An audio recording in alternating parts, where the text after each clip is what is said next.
اسلام آباد کے پمس ہسپتال کا وہ شعبہ جہاں نئی زندگی کی امید جگائی جاتی ہے، وہیں مائیں اپنے بچوں کے لیے آج موت کا دھواں دیکھ کر بلبلاتی رہی۔ یہ ہمارے گلے سڑے انتظامی نظام کی وہ بھیانک حقیقت تھی جب کسی عمارت سے نکلنے کا راستہ نہ ہو، اور جب ہر ثانیے کے بعد محض ایک افسر کو معطل کر کے اپنی خانہ پوری کر کے حکومت کی جانب سے فائلیں بند کر دی جائیں تو سوال یہ پیدا ہوتا ہے کہ کیا ہم انسان ہیں یا صرف یہ بیوروکریسی کے کاغذوں پر درج چند اعداد و شمار ہیں ہم سے۔ آج کا یہ بلاگ صرف دکھ کا اظہار نہیں ہے، بلکہ اس بیوروکریٹ اشرفیہ اور غیر مرکزی حکومت کے منہ پر وہ سوالات ہیں جو ہر پاکستانی پوچھنا چاہتا ہے۔ اور بنیادی سوال یہ ہے کہ اس سانے کی اصل ذمہ داری کس پر عائد ہوتی ہے؟ اب ہر کوئی ایک دوسرے پہ ڈال رہا ہوگا، یا اس پورے پوسٹڈ کلچر اور بابو راج پر عائد ہوتی ہے؟ وزیر اعظم نے واقعے کے بعد سیکٹری ہیلتھ کو عہدے سے ہٹا دیا۔ ایک سیکٹری کو ہٹا دینا یہ حل ہے؟ وہ تو کچھ دن بعد پھر بحال ہو جائے گا۔ یہ ثانیہ گزرنے کی دیر ہے صرف۔ جیسے داتا دربار کے آگے آپ کو یاد ہوگا ایک عورت اپنی بچی کے ساتھ مین ہال میں گر گئی تھی،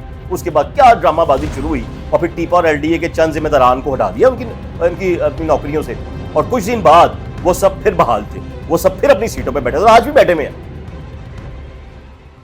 بسم اللہ الرحمن الرحیم، السلام علیکم۔ میرا جنون کے ساتھ میں ہوں محمد عاطف بھٹی۔ دل دہلا دینے والی خبر ہے جو میں شیئر کرنے لگوں آپ کے ساتھ۔ اسلام آباد کے پمس ہسپتال کا وہ شعبہ جہاں نئی زندگی کی امید جگائی جاتی ہے، وہیں مائیں اپنے بچوں کے لیے آج موت کا دھواں دیکھ کر بلبلاتی رہیں۔ یہ صرف ایک عمارت کی آگ نہیں تھی، یہ ہمارے گلے سڑے انتظامی نظام کی وہ بھیانک حقیقت تھی جو آج ایک بار پھر بے نقاب ہو چکی ہے۔ جب کسی عمارت سے نکلنے کا راستہ نہ ہو، جب آگ بجھانے کے آلات خراب ہو چکے ہوں، اور جب ہر ثانیے کے بعد محض ایک افسر کو معطل کر کے اپنی خانہ پوری کر کے حکومت کی جانب سے فائلیں بند کر دی جائیں تو سوال یہ پیدا ہوتا ہے کہ کیا ہم انسان ہیں یا صرف یہ بیوروکریسی کے کاغذوں پر درج چند اعداد و شمار ہیں ہم سے، جو صرف ہمارے ٹیکسوں کا پیسہ کھا کر صرف عیاشی کرتے ہیں۔ آج کا یہ بلاگ صرف دکھ کا اظہار نہیں ہے، بلکہ اس بیوروکریٹ اشرفیہ اور غیر مرکزی حکومت کے منہ پر وہ سوالات ہیں جو ہر پاکستانی پوچھنا چاہتا ہے۔ سب سے پہلا اور بنیادی سوال یہ ہے کہ اس سانے کی اصل ذمہ داری کس پر عائد ہوتی ہے؟ اب ہر کوئی ایک دوسرے پہ ڈال رہا ہوگا، صرف ایک افسر پر عائد ہوتی ہے، ہسپتال کی انتظامیہ پر عائد ہوتی ہے، یا اس پورے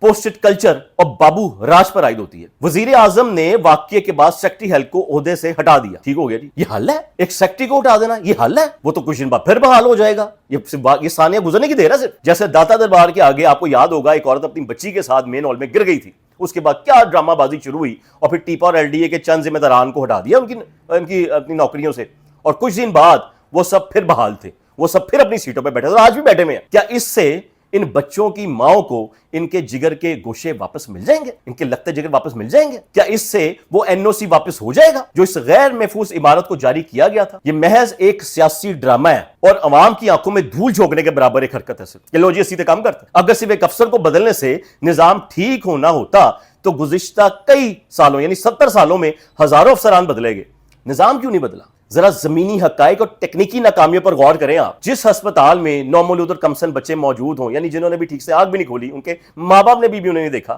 کیا وہاں fire alarm, fire evacuation, emergency exit اور فوری فائر رسپانس لازمی نہیں ہونا چاہیے؟ حادثے کے وقت کہہ لیں کہ جی اگر فائر بریگیڈ وقت پر نہیں پہنچی تو کیا یہ صرف ایک بدقسمتی ہے کہ وہ ٹائم پر نہیں پہنچی اور نہیں بچا سکے؟ بالکل نہیں، یہ ہمارے ایمرجنسی رسپانس سسٹم کا مکمل بلیک آؤٹ ہے۔ کراچی کا آپ کو یاد ہوگا کراچی کا واقعہ کہ کراچی کے گل پلازے میں جب آگ لگی، وہاں واقعہ پیش آیا، گل پلازے نے ہمیں یہی سکھایا تھا کہ عمارت میں آگ لگ جائے اور آپ کے پاس نکلنے کا کوئی راستہ موجود نہ ہو تو وہاں منٹوں میں لاشوں کے ڈھیر لگ جاتے ہیں۔ ہم گل پلازہ سے لے کر پمس تک ہر ثانیے کے بعد چند دن سوگ مناتے ہیں اور پھر اگلے حادثے کا ہم انتظار کرتے ہیں، لو جی دیکھیے گا ہونی چاہیے، کیونکہ ہم بھول جاتے ہیں۔ وہ کیسے ہی کہا تھا کسی نے، اے قوم بھول جاندی ہے۔ اگر عمارت میں آگ لگ جائے اور لوگوں کے نکلنے کا محفوظ راستہ ہی موجود نہ ہو تو آپ کے خیال میں اس عمارت کو کام کرنے کی اجازت کس نے دی ہوگی؟ اس افسر کا نام سامنے کیوں نہیں آیا یا کیوں نہیں آتا جس نے رشوت لی اس وقت میں، یا غفلت کی بنیاد پر سیفٹی این او سی کے نام پر اس لیٹر پر سائن کیے، جو موت کے پروانے پر اس نے سائن کیے ان بچوں کے؟ آج وہ ذمہ دار ہے۔ کبھی کراچی، کبھی اسلام آباد، کبھی لاہور، کبھی پشاور۔ یہ سوال کسی ایک شہری کا نہیں ہے، یہ پورا انتظامی نظام کینسر کی آخری سٹیج پر ہے۔ اسلام آباد جیسے شہر کو دیکھیں، کہنے کو وفاقی دارالحکومت ہے، لیکن انتظامی اور مالی طور پر ایک خود مختار یونٹ نہیں ہے، بلکہ وفاقی حکومت کے ماتحت ہے۔ وفاقی حکومت جس کا کام دفاع، خارجہ امور، معیشت اور قومی پالیسی بنانا ہے، او جی بیٹھ کے اسلام آباد دے اسپتال دینا فائر سلنڈر چیک کر دیے، وہ یہ انتظام پہ لگایا ہوا اسے بیوروکریسی۔ ہمارا موجودہ بیوروکریٹ نظام طویل عرصے سے پسند ناپسند کے کلچر میں پھنسا ہوا ہے اور کمزور احتساب کا شکار ہے۔ ان کے احتساب سے احتساب ہی نہیں ہوا، یہ بچ جاتے ہیں کیسے؟ ایک عام شہری کے لیے موجودہ بیوروکریسی تک پہنچنا، ایک ڈی سی ایک اے سی کو ملنا بڑا مشکل ہے۔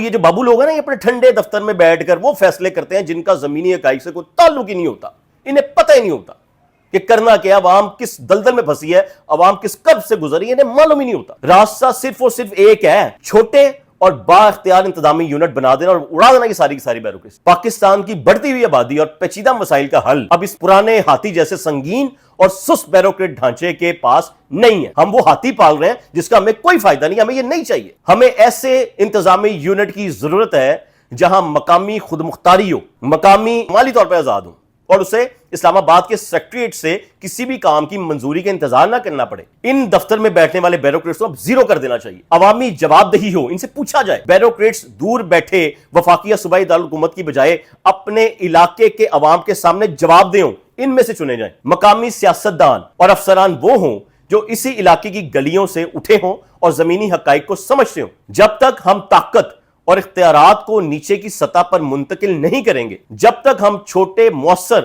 اور با اختیار انتظامی یونٹ نہیں بنائیں گے، تب تک پمس جیسے سانحات رکنے والے نہیں ہیں۔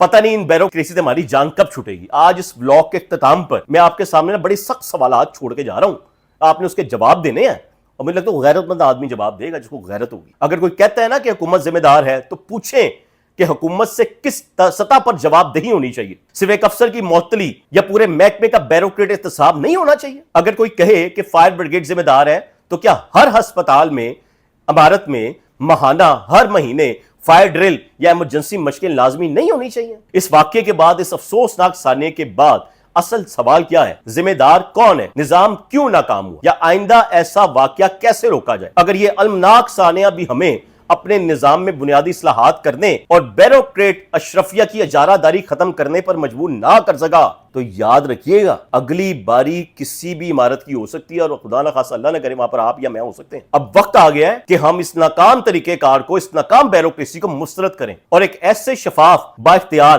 اور عوامی نظام کی طرف بڑھیں جہاں انسانی جان کی قیمت کسی بیوروکریٹ کی کرسی سے زیادہ ہو۔ وہ بیوروکریٹ جو ہمارے ٹیکس کا پیسہ لے کر عیاشی کرتا ہے، جو ہمارے ٹیکس کا پیسہ لے کر سوٹ بوٹ میں بابو بن کے گھومتا ہے، جو ہمارے ٹیکس کے پیسوں سے اے سی والی گاڑی میں پیچھے 4 گاڑیاں کی پروٹوکول استعمال کرتا ہے، جو ہمارے ٹیکس کے پیسوں سے سڑک پہ ہمیں کھڑا کر کے وی آئی پی پروٹوکول لیتا ہے، آج اس سے جواب دہی کا وقت ہے۔ آج ہی حکمران ہمیں بتائیں کہ جو ہم آپ کو اتنی عزت دیتے ہیں، اتنا پیسہ دیتے ہیں آپ کو ٹیکس کی شکل میں، اس کے بدلے آپ ہمیں کیا دے رہے ہیں؟ ان معصوم بچوں کی جانیں۔